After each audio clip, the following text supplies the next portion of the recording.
Hi friends, நாம் இன்னைக்கு பார்க்க போற டாபிக் கரண்ட் எலக்ட்ரிசிட்டி.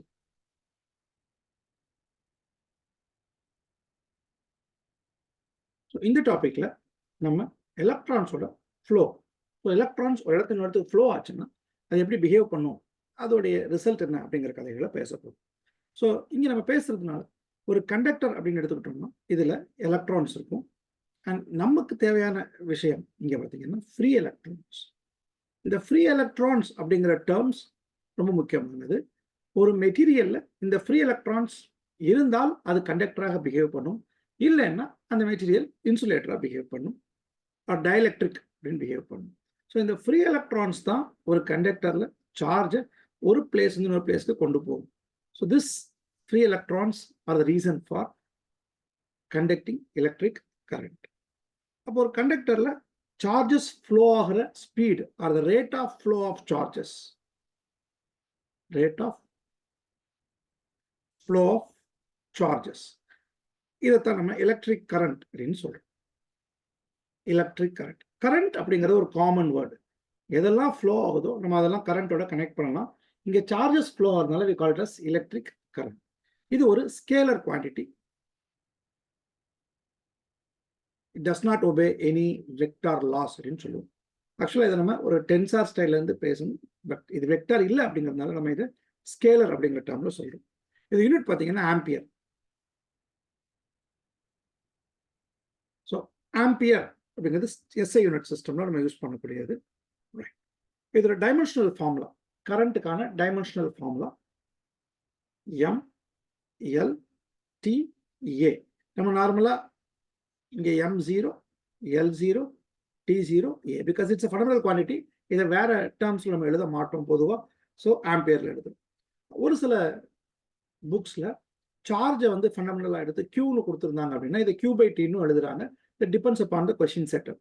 ஸோ இப்போதைக்கு நம்ம எடுத்துக்க வேண்டியது இதோடைய formula, dimensional formula M/0, L/0, T/0. அதை எழுதணுங்கிற அவசியம் இல்லை.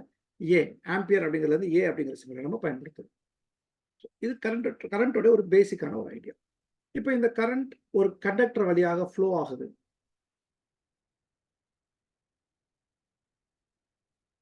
நான் ஒரு சிலிண்ட்ரிக்கல் ஒயரோடைய ஒரு ஸ்மால் போர்ஷன் எடுத்திருக்கிறேன், சரியா? ஸோ இப்போ இந்த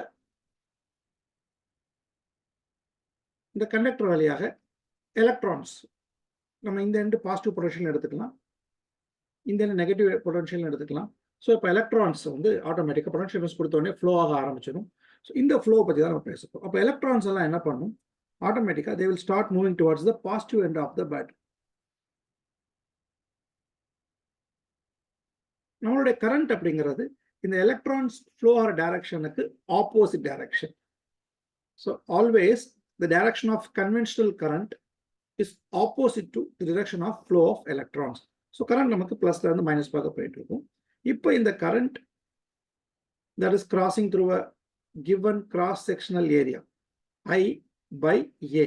இது நம்ம we are using a new term called current density and this is a vector quantity. Area அப்படிங்கிறது வெக்டர் குவான்டிட்டி. ஸோ ஒரு ஸ்கேலர் வேல்யூவை வெக்டரை வச்சு நம்ம டிவைட் பண்ணும்போது இட் பிகம்ஸ் அ வெக்டார். இதோட யூனிட் பார்த்தீங்கன்னா ஆம்பியர் per மீட்டர் ஸ்கொயர். அப்போ நம்ம புக்ஸ்ல ஜென்ரலாக இப்படி ஒரு ஃபார்முலா கொடுத்துருப்பாங்க. ஏன்னா நம்ம பேசும்போது எப்பவுமே அந்த கிவன் ஏரியாவுக்கு நம்மளோட கரண்ட் அப்படிங்கிறது normal, I mean perpendicular to the surface போயிட்டு இருக்குன்னு அஸ்யூம் பண்றோம். ஒருவேளை இந்த ஒயர் கொஞ்சம் ஸ்லாண்டிங்கா இருந்திருந்தா, ரைட், ஒருவேளை இந்த ஒயரோட கிராஸ் செக்ஷன் இப்படி இருந்திருந்தா,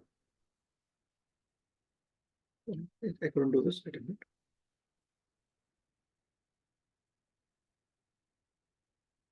இப்படி ஸ்லாண்டிங்கா இருக்கு இந்த ஒயர், நம்ம கட் பண்ணது இப்படி கட் பண்ணி வச்சுக்கலாம்.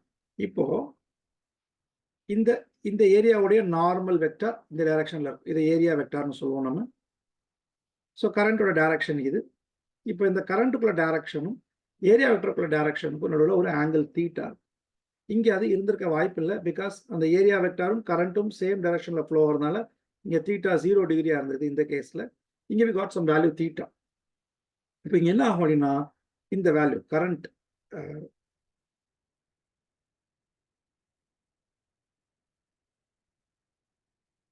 ஒன் செகண்ட், இந்த ஜே அப்படிங்கிற அந்த கான்செப்ட் ஐ பை ஏன்னு போட்ட இடத்துல this j vector will be I by A cos theta ன்னு எழுதுவோம்.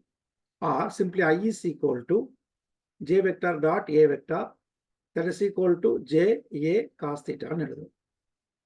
நம்ம இருக்கிற ரெகுலர் கேசஸ்ல அந்த A அப்படிங்கிற அந்த வேல்யூ நம்ம பெர்பெண்டிகுலர் நார்மலா எடுக்கிறதுனால அந்த காஸ் 0னால அந்த ஆன்சர் 1ன்னு போட்டிருக்கோம் இந்த கேஸ்ல, ஃபர்ஸ்ட் கேஸ்ல. அது செகண்ட் கேஸ்ல if there is an angle then it is considered as a cos value. So இதான் நம்ம எழுதக்கூடிய கரண்ட் டென்சிட்டிக்கான ஃபார்முலா. அப்போ இதுக்கான வெக்டர் டைமென்ஷனல் ஃபார்முலா எழுதணும் அப்படின்னு சொன்னா it will be L power -2 ஏரியாக்கான ஒரு L பவர் -2 நம்ம ஆட் பண்றோம். மற்றபடி இட்ஸ் L பவர் -2 ஏன்னு ஈஸியாக எழுதிக்கிறது. It's a vector quantity, right? Note பண்ணிக்கோங்க.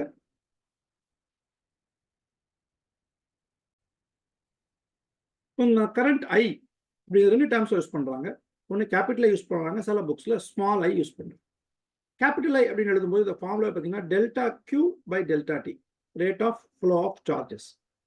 இப்போ இந்த டெல்டா அப்படிங்கிற டேர்ம்ஸ் யூஸ் பண்ணும்போது பிகர் டிஃபரன்சஸ், பெரிய பெரிய வேல்யூ அப்படிங்கிற மாதிரி நம்ம கன்சிடர் பண்ணிக்கலாம்.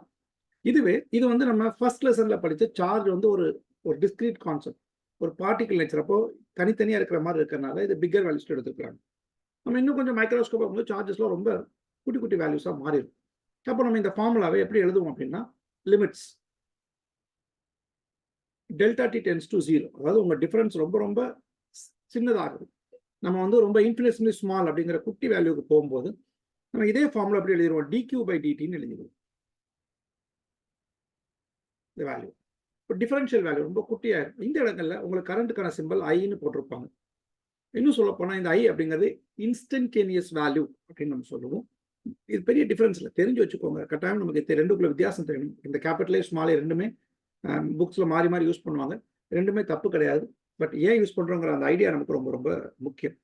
ஸோ இதை யூனிட் தான் நம்ம கூலும் பெர் செகண்ட் எழுதியிருந்திருக்கலாம் சார்ஜ் பை டைமுக்கு. பட் இது ஒரு ஃபண்டமெண்டல் குவான்டிட்டியாக கன்சிடர் பண்ணி இதுக்கு எஸ்ஐ யூனிட் கொடுத்துருக்கனால நம்ம ஆம்பியர் அப்படிங்கிறத ஃபாலோ பண்ணுறோம். இப்போ ஒரு கண்டக்டரில் இந்த கரண்ட் ஃப்ளோவை நம்ம ரிலேட் பண்ண போகிறோம். இந்த எப்படி இந்த கண்டக்டரில் கரண்ட் ஃப்ளோ ஆகுது, நம்ம இது எப்படி வந்து மேத்தமெட்டிக்கலாக ரிலேட் கனெக்ட் பண்ண போகிறோம்னு பார்க்க போகிறோம். அதே டயக்ராம், பழைய diagram, we take a conductor and okay.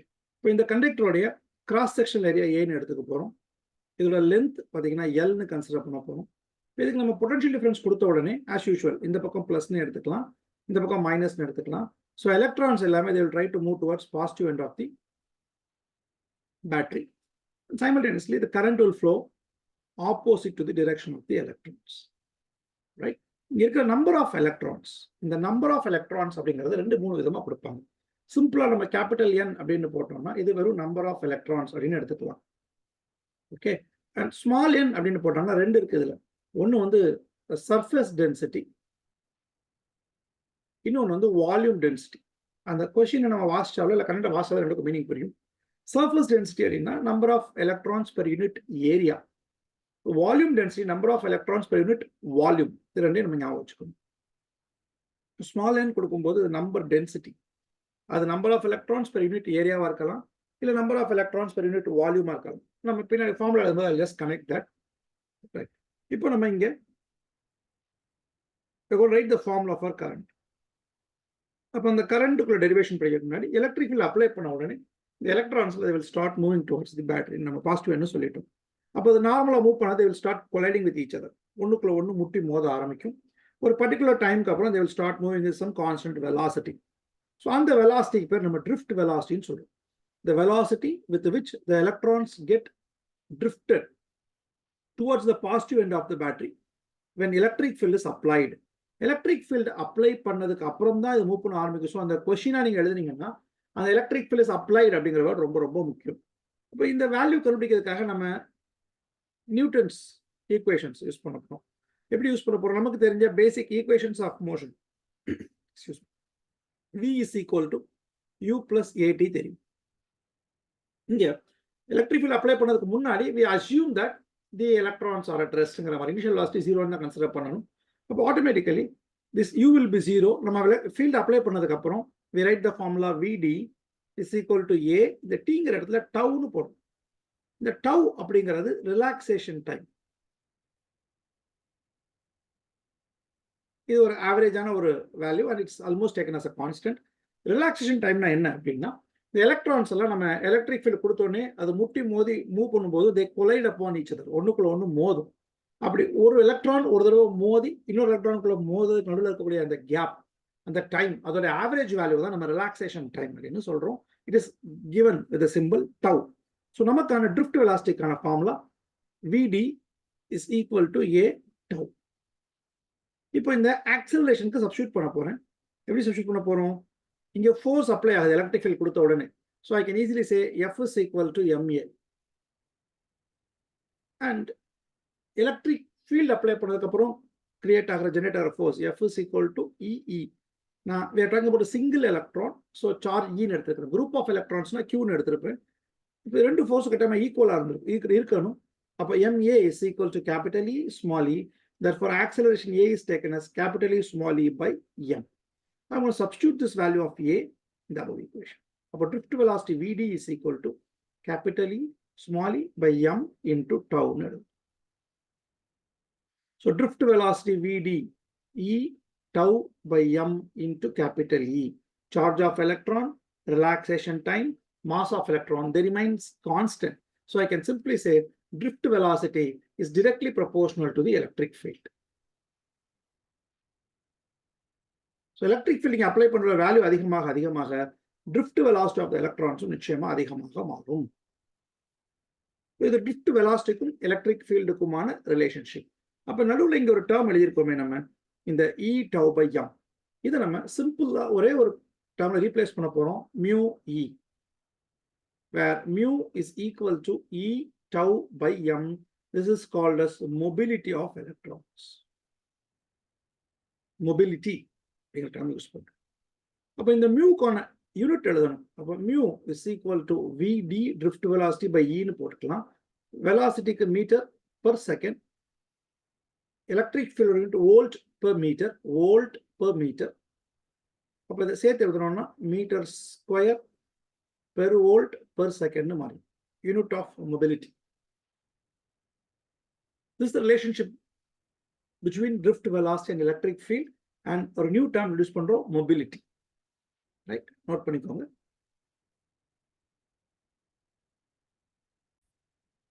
நம்ம இப்போ drift velocityக்கும் கரண்ட் டென்சிட்டிக்குமான ரிலேஷன்ஷிப் பத்தி பேச போறோம். நமக்கு தெரிஞ்ச கரண்ட்கான formula I is equal to Q by T. First லெசன்ல படிச்சிருக்கோம். Q is equal to N times E by T. இங்க Nங்கிறது வால்யூம் டென்சிட்டி, N அப்படிங்கிறது number of electrons per unit volume, number of electrons per unit volume. அப்ப இதை நார்மலா நம்ம replace பண்றோம்னா N is equal to N by AL அப்படின்னு கிடைக்கும். Right, okay. ஒரு சிம்பிள் சின்ன ஒரு difference. I should have written this is capital N by E. So this capital N must be equal to N times AL. So capital N is equal to N AL. I replace it. Sorry. Done. Now I is equal to N AL E by T in correct. இப்போ இந்த electrons move ஆகிற velocity Vdன்னு சொல்லியிருக்கிறோம். இதுக்கான length L, எடுத்துக்கூடிய time Tன்னு எடுத்துக்கலாம். இப்போ இந்த ஃபார்முலால இருந்து T is equal to L by Vd ன்னு ரீப்ளேஸ் பண்ணிடுறோம். ஸோ இப்போ இந்த T is equal to L by Vd நான் சப்ஸ்டியூட் பண்ண போறேன். So I gets N A L E by L into Vd ஆயிடும். So L gets cancelled. Finally, current electricity I is equal to N A E Vd ன்னு கிடைக்கும். இது ஒரு important relationship between current and drift velocity. So இதை இன்னும் கொஞ்சம் change பண்ணி நம்ம I by A is equal to NeVd ன்னு எழுதிக்கலாம். This is nothing but current density J. So J vector is equal to NeVd vector. அதே ரிலேஷன்ஷிப்பை நம்ம வெக்டார் ஃபார்ம்ல நோட் பண்ணிருக்கோம். பார்த்துக்கோ. இப்போ நம்ம relation between current density drift velocity பார்த்தோம். I is equal to NaEVd ன்னு பார்த்தாச்சு. இப்போ நம்ம ஏற்கனவே படிச்ச கான்செப்ட்ஸை ரீப்ளேஸ் பண்ண போறீங்க. So I'm going to replace the value of drift velocity. அப்போ I is equal to NaEVd. small e tau by m into capital E ன்னு எழுதிக்கலாம். அப்போ I becomes n a e square tau by m into E ன்னு வந்து. இப்போ electric field first லெசன்ல படிச்சது. Electric ஃபீல்டுக்கு பதிலாக நாம potential by distance. An electric field is nothing but gradient of potential அப்படின்னு படிச்சிருக்கோம் நம்ம. அதை ரீப்ளேஸ் பண்ண போறேன். அப்போ I is equal to n a e square tau by m க்கு பதிலா v by l. Now I n a e square tau by ml into v வந்துரும். இப்போ for a given conductor இது எல்லாமே constant n a e square tau ml they all constants. இதெல்லாம் remove பண்ணிட்டோம். கான்ஸ்டன்ஸா எடுத்துட்டோம்னா I is proportional to v ன்னு கிடைச்சிரும், which is nothing but our Ohm's law. அப்ப இந்த terms n a e square tau by ml, which is nothing but reciprocal of resistance அல்லது simply conductance. அப்ப நமக்கு இதை சப்ஸ்டிட்யூட் பண்ணா v is equal to IR அப்படிங்கிற ஜெனரல் ஓம்ஸ் லா வேல்யூ கிடைச்சிடும். இந்த டேர்ம்ஸோட யூனிட் 1 இல்ல ஓம் பவர் -1 அப்படின்னு எழுதிக்கலாம். சரியா? இப்போ இதுல ஒரு சின்ன சேஞ்ச் பாருங்க. இதே ஃபார்முலாவை நம்ம எப்படி வேற மாதிரி ரேட் மாத்தி எழுத போறோம். அப்ப இங்க இருக்கு. திரும்ப I start back to this formula. I is equal to n a e square tau by m into E அப்படின்னு எழுதுவோம். இந்த I by A, I'm just replacing this A this side. அப்போ இது என்ன ஆகும்? I by A is equal to n e square tau by m into E ன்னு ஆயிடும். So this I by A is nothing but J. So J is equal to n e square tau by m into E ன்னு கிடைக்கும். இந்த term n e square tau by m இது reciprocal of resistivity. Then the formula becomes J vector is equal to 1 by rho E vector, vector form of Ohm's law. Or J vector is equal to sigma times E vector. The other way, I can write this as E vector is equal to rho times J vector. The other forms of Ohm's law நம்ம தேவைகளுக்கு பயன்படுத்திக்கலாம்.